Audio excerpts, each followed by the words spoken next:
জয় ঠাকুর। তিনিই গুরু, যিনি অন্ধকার থেকে আলোয় আসার পথ দেখান। শ্রী রামকৃষ্ণ প্রেমবিহারের পূজ্যপাদ ও আচার্য শ্রীমৎ স্বামী সম্বুদ্ধানন্দের প্রবচন। সাধু বাক্যের গুণ। ব্রজদুলালবাবু আজ বড্ড ম্রিয়মাণ হয়ে এলেন। মহারাজ বললেন, ব্রজদুলাল, মুখটা মন শুকিয়ে কেন? ঘরের মন ঘরে রেখে আসতে পারো না? ওটাকে টানতে টানতে এত রাস্তা আসো কেন বলো তো?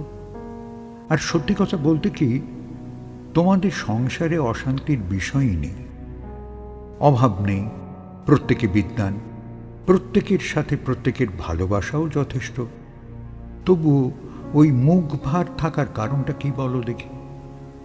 শুধু মান অভিমান ছাড়া মন খারাপের আর কোনো বিষয় নেই তোমাদের। ব্রজদুলালবাবু বললেন, মহারাজ, তা বয়স তো ৮৩-৮৪ হলই, তবু দেখছি শুধরে দেওয়ার প্রবণতাটা যাচ্ছে না।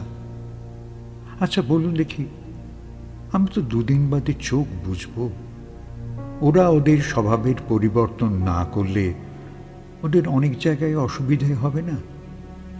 মহারাজ বললেন, দেখো ব্রজদুলাল, মানুষ স্নেহ মায়া এসবই যুক্তি হারায়। তুমি ওদের অসম্ভব ভালোবাসো, কিন্তু ওদের বয়সটা তুমি আর খেয়ালই রাখো না, তাই না? ওরা পড়াশোনা করেছে যথেষ্ট, ওরা প্রতিষ্ঠিত, বিবাহিত, সবাই মা বাবাও হয়ে গেছে, এখনো ভাবছ শুভাশুভ জ্ঞান হয়নি? যার যার সংস্কারের ছাপে তার তার স্বভাব ফুটে ওঠে, ওটা আবার যার যার সময় মতো পরিবর্তিত হয়ে যায়। তাহলে তুমি এর কতটা সংশোধন বা পরিবর্তন করতে পারবে বলতে পারো? তুমি ওদের সুশিক্ষা দিয়েছ, সুপরিবেশ দিয়েছ, ওরা পরিণত বয়সেও পৌঁছেছে। তাহলে কেন বলো তো বৃথা তোমার মনের মতো করার আরো চেষ্টা চালাচ্ছ? খুঁটিনাটিগুলো ছাড়তেই হবে, নইলে তোমার মন চঞ্চল হতেই থাকবে। সবটা ছাঁচে ছাঁচে তুলতে চাইছ, হইটি বাবা হওয়ার নয়। ওতে বরং ছেলেমেয়েগুলো তোমার ওপর বিরক্ত হয়ে উঠবে। তুমি কি তাই চাও? নিজস্বতা বা ইন্ডিভিজুয়ালিটি মানবে না? শেখাতে শেখাতে বেলা গেল, তোমারও তো শিখতে হবে। কোথায় থামতে হয়, কোথায় কতটা ধৈর্য দেখাতে হবে, অধিকার বোধটা কত অবধি চলে তা জানবে না? কৈলাসবাবু এতক্ষণ শুনছিলেন, বললেন, গুরুদেব, সব বুঝি, কিন্তু পরে বুঝি। তখন যা হওয়ার হয়ে গেছে। প্রতিজ্ঞা করি আর এমন বিষয়ে জড়াবো না, তবু জড়িয়ে পড়ি। ছেলে পুলেও তেমন। আমার স্ত্রীরও ওই এক দোষ, পরিস্থিতিতে স্থির থাকতে পারে না। জানেন গুরুদেব, খেয়াল করে দেখেছি, লোভ, ক্রোধ, হঠকারিতা, রুচি অরুচির টানাপোড়েন, সবেতেই আমরা প্রায় একই প্রতিক্রিয়া করি। যার পরিস্থিতিটা আসে সে বোঝে না, বাকি সবাই বুঝতে পারি। এমনটা হচ্ছে কেন? এই তো সেদিন সেজ বৌমা বড্ড হাসি খুশি ভালো মেয়ে, কাজ অনেক করে, বাড়িটা জমিয়ে রাখে আনন্দে। কারো জন্মদিন, কোন অতিথি আসবে, সিনেমা দেখতে যাওয়া, বাজার করতে যাওয়া, সবই ও। তবু কথায় কথায় সেদিন আমার স্ত্রীর সাথে ওর কি একটা বাদানুবাদ লেগে গেল। আমি ছিলাম ঘরের মধ্যে, আদ্যপান্ত জানি না, শুধু একটা কথা ছুটে এসে কানে বাঁধল। আমি চোটে অগ্নিশর্মা হয়ে গিয়ে ঘটনাস্থলে উপস্থিত হলাম আর বৌমাকে বলে বসলাম, এই জন্যেই কি বাপের বাড়ি থেকে এখানে আসা? স্বাধীনতা আর কত চাই বলো? আমার স্ত্রী কাঁদছিল। আমি তাকে বললাম, পাত্র বুঝে বস্তু রাখো, বুঝলে? নইলে সারা জীবন কষ্ট পেতে হবে। চলে এলাম ঘরে। পরে আমার স্ত্রী আমায় বলল, ভাতে জল ঢেলে দেব আমি নিজেই বলেছিলাম, ভুলে গেছি। ও আমায় জিজ্ঞাসা করল ঘরের দরজা দেওয়ার আগে, ভাতে জলটা দিয়েছেন তো মা? আমি কি জানি কি মনে করে উত্তর দিয়েছিলাম, হ্যাঁ। পান্তাটা সকালে মাখতে গিয়ে দেখে ঢাকা ভাত প্রচণ্ড দুর্গন্ধ হয়ে গেছে। সেজবউ চেঁচিয়ে বলল, ও মা, আপনি তো জল দিতে ভুলে গেছেন, এ তো যেমন গামলা তেমনই রয়েছে। ইস, এতগুলো ভাত নষ্ট হয়ে গেল। আমি জানতাম আপনি ভুলে যাবেন, তাই নিজেই দিতে চেয়েছিলাম। দুবার তিনবার জিজ্ঞাসাও করেছিলাম আপনাকে। রাত্রে শোয়ার আগেও তো বললাম, আপনি বারবারই বললেন দিয়েছেন। আমারই দোষ।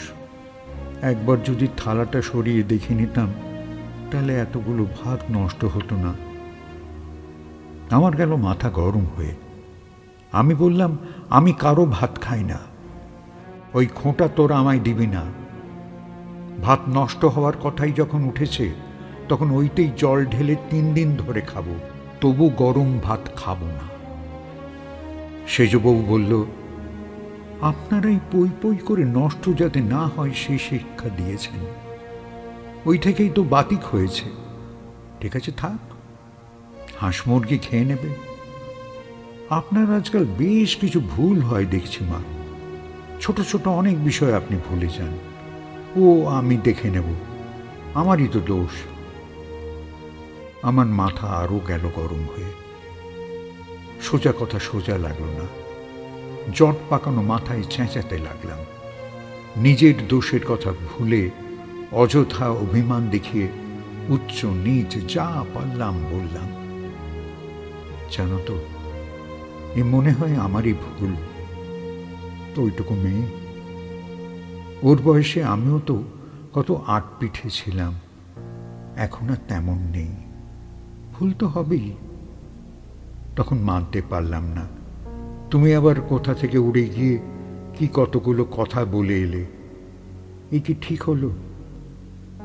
শুনে থেকে গুরুদেব নিজেকে বড্ড ছোট লাগছে। এইসব হঠকারিতা, বোকামি, পক্ষপাত কবে যাবে? গুরুদেব বললেন, জানো কৈলাস, তোমাদের সঙ্গে ধর্ম প্রসঙ্গ করতেই আমার ভালো লাগে।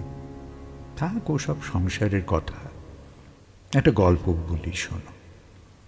একজন দেবতাকে বন্দি করা হয়েছিল এক মায়া বস্তায়।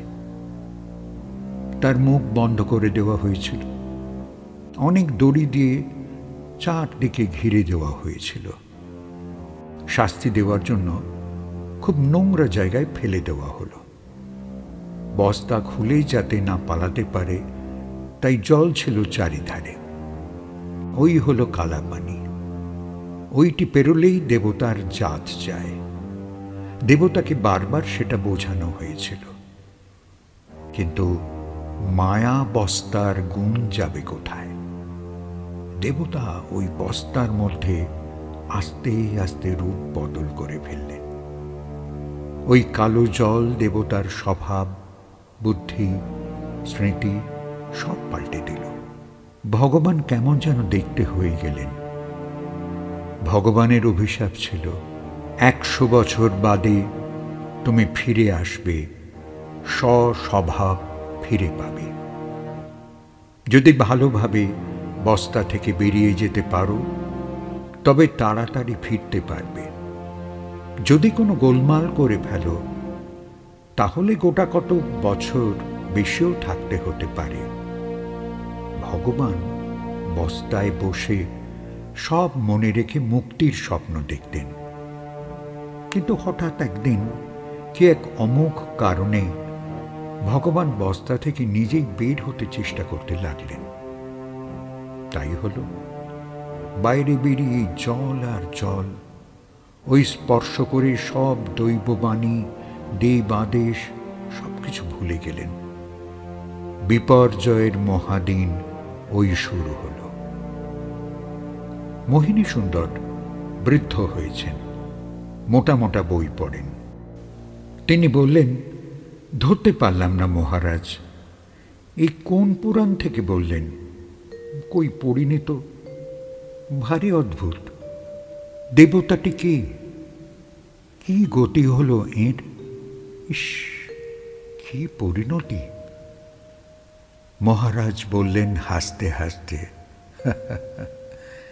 এর নাম গর্ভ পুরাণ। সবাই আমরা ওই রকমই, সব ভুলে কি এক মানুষ সেজে বসে আছে। জল ছুঁয়েছে যে ওই মায়া সাগর, ওই সাগর পেরিয়ে এদিকে আসা, আর মায়ায় মায়ায় জর্জরিত হয়ে দিন গোনা। খবরদার বাবা, নিজের দেবত্বের কথা ভুলে যেও না। তোমরা পূর্ণ পুণ্যবান মহাশক্তির অধিকারী। এসব ক্ষুদ্র বিষয়ে মেতে যেও না। পরিস্থিতি আসবে না? নিশ্চয়ই আসবে। তাই বলে আশেপাশের মানুষগুলোর মতো ব্যবহার করবে? মানুষ যারা, তারা তো মানুষের ব্যবহার করবে। কত পশু আমাদের চারিদিকে ঘুরছে, আমাদের সাথে নানান ব্যবহার করছে। তবু আমরা কি পশু হয়ে যাচ্ছি? পশুও হব না, মানুষও হব না। আমরা দেবতা হব। ওদের যেন অনুকরণ করতে যেও না, তাহলে দেরি হয়ে যাবে। যে যা করছে করুক, জড়িয়ে যেও না। নিজের অসীম শক্তির সন্ধান করো, পূর্বরূপ ফিরে পাওয়ার সাধনা করো। জরা ব্যাধি মৃত্যুর দুনিয়ার বাইরে এসো বাবা। তোমরা শিক্ষিত, সচেতন, অভাব ক্লিষ্টও নও। তবে আর দেরি কেন বাবা? মহারাজ চুপ করলেন। কোথাকার আলোচনা, কোথাকার বিড়ম্বনা, সব যেন কোথায় হারিয়ে গেল। মনে হচ্ছিল ঝুলনে সাজানো পুতুল, বাড়ি, রাস্তা, বাগান সব দেখছি। ঘাট, মাঠ, মানুষজন সবই পুতুল পুতুল লাগতে লাগলো তারপর থেকে। এখনো সব ব্যাপারে জড়াতে গেলেই ভিতর থেকে কি যেন একটা না এসে পড়ে। সত্যি তো, সাধুর কথার গুণ।